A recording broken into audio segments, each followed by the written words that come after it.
ጤና ይስጥልኝ ቻናል የተከታታዮች ጎፈር ሚዲያ ነው። ዛሬም እንደተለመደው በአዲስ ቪዲዮ መተናል። በቲክቶክ ማህበራዊ ሚዲያ ሲዘዋወር ካገኘኋቸው ቪዲዮዎች መካከል እዚህ ጋር የምትመለከቱት ሰውዬ ትከሻው ላይ የተወሰኑ እቃዎችን ይዟል። በእጁ ደግሞ ጫማዎችን ይዟል። የራሱ ይሁን የሚሸጥ ይሁን አይታወቅም። ነገር ግን በሚሄድባቸው ጎዳናዎች ሁሉ ለሚጠይቁት የመጽሐፍ ቅዱስ ቃል እየሰበከ ሲሄድ የሚያሳይ ቪዲዮ ነው የተመለከትኩት። ካስተምሮቶቹ መካከል ኢየሱስ ክርስቶስ ክርስትናን አላመጣም የሚል የመጽሐፍ ቅዱስ ማጣቀሻ እያነሳ ሲያስተምር የሚያሳይ ቪዲዮ ነው። ለማንኛውም በዚህ ርዕሰ ጉዳይ ላይ ያላችሁን ሐሳብና አስተያየት ኮሜንት ላይ ስጡ። ቻናሌ ላይክ እና ሰብስክራይብ በማድረግ ጀምሩ። ወደ ቪዲዮ እንሂድ። ክርስቶስ ክርስትናን አላመጣም። ሪያሊቲው 100% ታሪኩ አይገናኝም። አንደኛ ኢየሱስ በሞተ በ300 ዓመት ነው የተፈለሰፈው ክርስትና ከአውሮፓ አይገናኝማ ታሪኩ። ከጣሊያን ከግሪክ ሀገር ለመጀመሪያ ጊዜ ከግሪክ ኋላ ጣሊያን ታድሶ እንደገና በሁለቱ ሀገሮች ተፈልስፎ ንቅያ በምትባል ሀገር ጉባኤ ተደርጎ በአንጾኪያ ከተማ በግሪክ ጉባኤ ተደርጎ በሁለት ቦታ የተፈለሰፈ ፍልስፍና እንጂ ዓለም አቀፍ ጉባኤ ተደርጎ በኢየሱስ ስም ተሰራ እንጂ ኢየሱስ ክርስቶስ ክርስትናን አያውቀው። ምክንያቱም እሱ የተገደለው እስራኤል ሀገር እንደገና 300 ዓመት ቆይቶ ለዚያው እሱ በሞተ ከአውሮፓ የመጣው ክርስትና ፍልስፍና እንጂ በስሙ መነገጃ አደረጉት እንጂ ክርስትናን ኢየሱስ አላመጣም። ይሄ ግልጽ ነው። ክርስትና በኦሪት የለም እንዴ? የለም እንዴ? በጭራሽ የለም። ኧረ የለም። ይሄማ ክደት ነው። የነሱማ ጥምቀት የለውም። የአውሮፓው የዚያ የወሪቱማ የወሪቱ እንዴ? ጥምቀት የሚባለው በአውሮፓ ነው የመጣ አውሮፓ ነው የመጣ። አይገናኝም። አንጾኪያ እኮ ነው የሚለው ደንቆሮ። አንጾኪያ እኮ ነው የሚለው። መጀመሪያም ሐዋርያት በአንጾኪያ ክርስቲያን ተባሉ ይላል በሐዋርያት ሥራ። እንደገና ደግሞ ሐዋርያቶች ከዓለም የተወለዱ በተለያየ ዓለማት እንደሆን ቁጭ ብሏል ሐዋርያት ሥራ ላይ በዚያው ታሪካቸው ተጽፎ። ኢየሱስ ክርስቶስና ክርስትና አይገናኝም። ኢየሱስ ክርስቶስ የሚባለው ሰው ምናልባት በዓለም ላይ የተሰራ ፖለቲከኛ ሰው ከሆነ እንጂ አይሁድ የገደሉት ግን አይደለም። ምክንያቱም አይሁድ የገደሉት ክርስትናን አላመጣም። መጀመሪያ የነበረው በሰው ይህ ሰውዬ በዚህ አላበቃም። በእኛ ሀገር ሰንበት ብለን የምናከብረው እሁድ የስራ ቀን ነው እያለ ያለው። ትክክለኛው በመጽሐፍ ቅዱስ ያለው ሰንበት ቅዳሜ ነው። እሁድ የግሪኮች ባህል እንጂ የሰንበት ቀን ተደርጎ አይወሰድም የሚል መከራከሪያ ሀሳብ ይዞ ነው ሲሰብክ የነበረው። ለማንኛውም እስኪ ቪዲዮውን አይተን እንመለስ። አሁን እዚህ የሚኖር እስራኤላዊ አይደል? ይጠፋል፣ ይደመሳል። ባለበለ ይደመሳል። ትንሽ ነው እኮ የሚተርፈው። ይተርፋል፣ ግን ዘሩ ላይ ይተርፋል፣ ግን አብሮ ነው የሚጠፋው። ታሳብ ለምን? የአምላካቸውን ቃል ስለገለበጡና ትእዛዜን ስላላከበሩ በሄዱበት ሀገር ሁሉ አሳድዳቸዋለሁ። ከኢየሩሳሌም እንዳሳደድኋቸው በዓለም ሁሉ አሳድዳቸዋለሁ። እዚያ በኋላ ነው አዲስ ኪዳን ነው። ይህን ሁሉ ጥፋታቸውን ተረድተው ገና አሕዛብም ሆነ እነሱም ተረድተው ሁለቱ። አሁን ትንሾቹ እስራኤል ተሰብስበው ግን ተስፋ ይጠባበቃሉ። እዚያ ወጥረው ነው የሚይዙ። ወጥረው ማንም አይነቀንቃቸው። ወጥረው ይዛለ ትንሽ ተሰብስበው ማለት ወጥረው ነው የሚይዙ። ትንሽ ተሰብስበው ወጥረው ነው የሚይዙ። ልበሉ መንገዱን ጥረጉ ተብለዋል። እነሱማ መንገድ ጥራጊ ናቸው። መንገድ ጥረጉ እኮ መሲሁ እስኪገባላቸው ነው። ያልገባህ ነገር አለ። ኧረ ና መሲሁ እነሱ ጋር ካልሄደ ነገሩ ስለማይስተካከል ሂደው ዝም ብለው ቁጭ ብለው መጠባበቅ ነው ያለባቸው እንደ ትንቢት። ከዚያ በኋላ ግን ጻድቃን ይሆናሉ ለዘላለም። እንኳን እነሱ የአዳም ልጅ ሁሉ በሙሉ ይታረቃል ከፈጣሪ። ይህንን አንፈልግም ነው እኮ የሚሉኝ አሁን ስናገር ሰው። ይህን አንፈልገውም ነው። ለካስ ዓለም የሚፈልገው ሰይጣናዊውን ነገር ነው። በጣም የሚገርመኝ ነገር እና አምላክ በዚች ዓለም ላይ ቁጣውን ቢያመጣ ካዲያ ምን ይፈረድበት? አይፈረድበትም። ፈርዖንም እኮ ሲነግሩትም ቢብሎ ነው በኤርትራ ባህር የሰመጠ። ታዲያ ይሄ በዓለም ያለው ሕዝብ አሁን እንደገና ከግብፅ ካደረኩት የበለጠ አድርጋለሁ ብሎ አላምናም። መጀመሪያ ላይ ከግብፅ ዛሬ ያደረኩትን በዓለም የበለጠ አድርጌ አደርገዋለሁ ታምሬን። ስለዚህ አሁን አምላክ ሊወቀስ ነው አይወቀስ። ግብፅ እያስጠጋቻ እንደ ጦሯ ነው ወደ ይሄ ታውራይ ደንቆሮ እንደዚህ አይነት ወሬ አታውራ። ለምን ተጻፈራል? የድንቁርና አስተሳሰብ ይሄ እኮ ነው ኋላ ቀር ያደርጋል። የሰማችሁትን ሁሉ መዘርገፍ መጽሐፉን ብቻ እንማር። በዚያ ሰው ልቡን ለፈጣሪ ይስጥ። መጀመሪያ ብሎ በዱርዬነት እየኖረ ፈጣሪ ምሕረት ያመጣ አይችልም። በብስ ብትወዱ ትእዛዜን ጠብቁ ነው። እዚያ ሰይፍ ይበላል። ሰንበትን አክብር ነው አለ። ቅዳሜን አሰነ። እችን ቀን የሻረ የተረገመ ይሁን ቅዳሜን ማለት የዘላለም ሕግ ነው ያለው ሙሴ። ለሳሪያነ ሰንበት ይሄይስው ዋገብቶ ከለባት ሰንበት ከሚሽሩ ሰዎች ውሾችና ባሪያዎች ይሻላሉ። ባሪያ ጌታውን ውሻን ባለቤቱን ያከብራል ይላል። ህዝቤ ግን አይሰማኝም። ቃሌን አልጠበቀም። በሰንበት ቀን የራሳቸውን ተግባር ይሰራሉ። ሰንበት ቅዳሜ ስለሆነ አሁን ትላንት አልወጣሁ ሰንበት ነው። ዛሬ ግን ስራ ነው እንደ ህጉ እንደ መጽሐፉ ቃል። ይሄ ዝም ብሎ በግሪክ የመጣው ምናምን ነው ወዳን ዋን ሰንበት ማያ ነው። ቅዳሜ ነው። ትላንት አለፈው።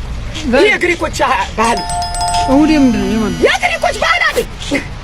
ባህላዊ ነገር አይደል? ዝም እንደዚህ የተደረገው ባለም ነው። የተማርያም ነው እንደምትናገረው አይደለም። የመጽሐፉ ቃል ነው ትክክለኛ። ሙሴ ጻፈው ትክክለኛ በሙሴ የተቀመጠው እሁድ ሰንበት አይደለም። ራሱ የግሪኮች ባህል ነው። የፈጣሪ አይደል? ፈጣሪ እሁድ ሰንበት ይሁን አላለም። ቅዳሜ ነው ያለው። 6 ቀን ስራ በርተህ ስራ 7ኛውን ቀን አክብር ያለው በሙሴ ዘመን የነበረው ቅዳሜ ነው። ሰንበት አሁንም እስራኤል የሚያከብረው ቅዳሜ ነው። በመጽሐፉም ያለው ቅዳሜ ነው። እሁድስ እሁድማ የግሪኮች ባህል ነው። ና እሱ የግሪኮች ባህል ነው። እንግዲህ ሰውየው እንደሰማችሁት ነው ለሚናገረው እያንዳንዱ ነገር ደግሞ የመጽሐፍ ቅዱስ ማጣቀሻ እያነሳ ነው የሚናገረው። ለእንደኔ አይነቱ መጽሐፍ ቅዱስን ጠልቆ ላላነበበ ሰው በጣም አስቸጋሪ ነገር ይመስለኛል። ግን በዚህ ርዕሰ ጉዳይ ላይ ሀሳብና አስተያየት እንዲሁም አስተማሪ የሆነ መልስ መስጠት ለምትፈልጉ ኮሜንት ሴክሽን ላይ ገብታችሁ አስተያየት መስጠት ትችላላችሁ። ወደ ቀጣይ ቪዲዮ ስንሄድ እንግዲህ ሁላችሁም እንደምታስታውሱት ይህ ልጅ ከ2000 ኢትዮጵያውያን ሴቶች ጋር አንሶ ላይ የተጋፈፈ ልጅ ነው።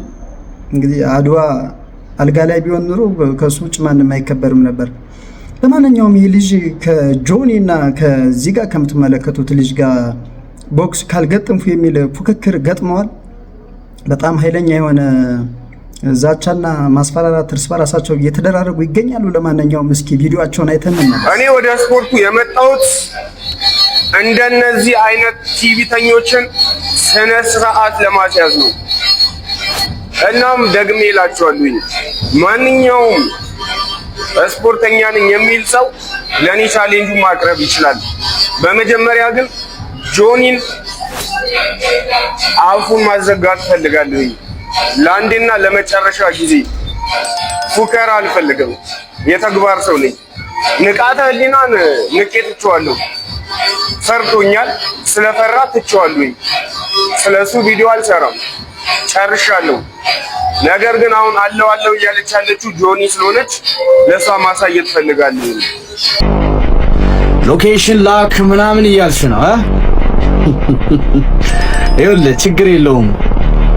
እኔ አንተ ያለህበት ጂም እመጣለሁ። ስዌት ቦክስ እኔ እመጣለሁ ነገ 3 ሰዓት ላይ በኢትዮጵያ ከጠዋቱ 3 ሰዓት ላይ ጠብቀኝ። I'll be there my brother። ግን ካንተ ጋር ስፓር ለማድረግ አይደለም የምመጣው። ኮንትራት አዘጋጅተህ ከሆነ ቼክ ለማድረግ ነው የምመጣው። is the contract ready brother? ስለዚህ ኮንትራት አዘጋጅተህ ከሆነ ፈርሜ እመጣለሁ ነገ መጥቼ። ስፓሪንግ አንተና እኔ ማከለ አያስፈልግም። አንተና እኔ የትሬኒንግ ቲሞች አይደለንም። ስለዚህ ምንድነው ያልኩህ ያለሁት አንተና እኔ ፋይተሮች ነን። we don't spar, we fight. I am here for real fight my brother. I said I want to see blood, not sparring. እንግዲህ አራቱም ልጆች በአካል ተገናኝተው ለመግጠም ቻሌንጅ ጀምረዋል፣ ቀጠሮ ይዘዋል። ለዚህ ደግሞ የሚሆን ቅድመ ዝግጅት እያደረጉ ነው። እስኪ እያደረጉ ያሉትን ቅድመ ዝግጅትና ስፖርት ምን ይመስላል እስኪ አይተን እንመለስ።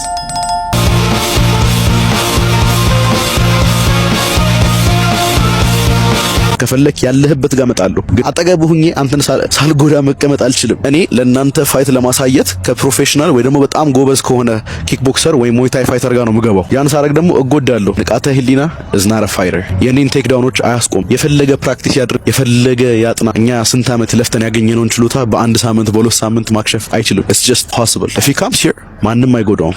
እኔ ለጂሙስ መተን ይቀጠቀጣል፣ ይሄዳል። ከዛ የ1 ሚሊዮን ብር ፋይቱ ላይ ፎከስ እናደርጋለን። ንቃተ ህሊና አፍተር ዳት ይረስ የማይመጣበት ምክንያት ስለሚያውቅ ነው። ኦልሬዲ አሁን ያለንበት ላይ ብንታይ ዲስ ከረንት ጆኒ ቨርሰስ ዲስ ከረንት ንቃተ ህሊና ምን እንደሚሆን ስለሚያውቅ ነው እኮ እዛ ተሾመ ጋር ሞይታ እየተማረ ያለው። በራሱ ቢተማመንና ራሱ እንዳለው ኮንፊደንስ ቢሆን ኖሮ ቀጥታ ይመጣ ነበር። but I promise you guys እኔ ከሱ ጋር ፕሮፌሽናል ጸብ አይደለም። አዎ የሰፈር ጸብ ነው አላችሁ። አዎ this is personal for me.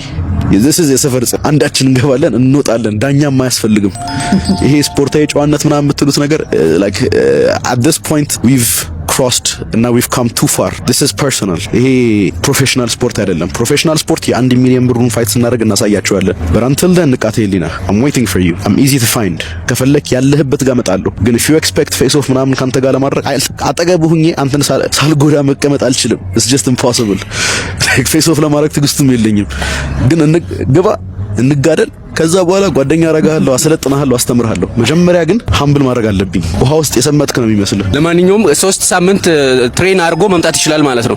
ከፈለገ አንድ ወር ይሰድ፣ የፈለገውን ያህል ይሰድ። and most of you guys ደግሞ ይሄ ስፖርታዊ ጨዋነት ምናምን የምትሉት ማለት ነው። ስፖርታዊ ጨዋነት has never gotten anyone anything. ኢትዮጵያ ውስጥ I am willing to be the bad guy of MMA. If you guys want to hate me or not, I don't care. ግን when the time comes stage ላይ ወጥቶ ለመጎዳት I'm willing to put my life on the line. በየቀኑ ነው ትሬን የምናደርገው። I'm training 3 times a day በቀን 3 day for almost 7 times a week every single day ለእናንተ ፋይት ለማዘጋጀት። ስፖርታዊ ጨዋነት የሚሉ ሰዎች አንድ ቀን ፋይት አድርገው ብር አግኝተው ያውቁም። እኛ እዚህ እየፈጠርን ያለ ነው the first fighter ሚሊዮነሮችን ለመፍጠር ነው ኢትዮጵያ ውስጥ። and you don't do that by having 2 good guys. You need a bad guy and I'm willing to be that. But guys, understand, I want to see blood. ንቃተ ህሊና I'm waiting. Ethiopia is waiting. እዚህ መጥተህ 3 ሳምንት ትሬኒንግ ወስደህ if you go back to ቦንጋ ህዝቡ ነው የሚያፍረው ማለት ነው። ቦንጋ don't care.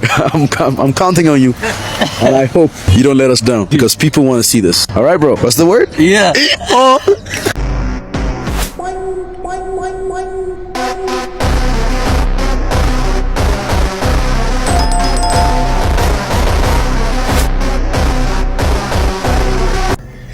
እኔ ነኝ ያበድኩት ወይንስ ከተማው ሙሉ አብዷል? አልገባኝ። በጣም የገረመኝ ነገር እቺ ሰውዬ ለምዶባት አልቤርጎ ይዛ ነው ስፖርት የምትሰራው። ማስረዱኝ። እንዴት ወንድ ልጅ ኪሱ ላይ ቻፕስቲክ ይዞ ይዞራል? እንዴት ወንድ ልጅ ታክሲ ውስጥ ተቀምጦ ጥፍሩን ይሞርዳል? እንዴት ወንድ ልጅ አናቱ ላይ ቂቤ አድርጎ እግሩ መሃል ከሰል ማንደጃ አስቀምጦ እሳት ይሞቃል? ኧረ አልገባኝም። ኧረ ነገሩ አልጣመኝም። እባካችሁ አስረዱኝ። እኔ ነኝ ያበድኩት ወይንስ ከተማው ለይቶለታል?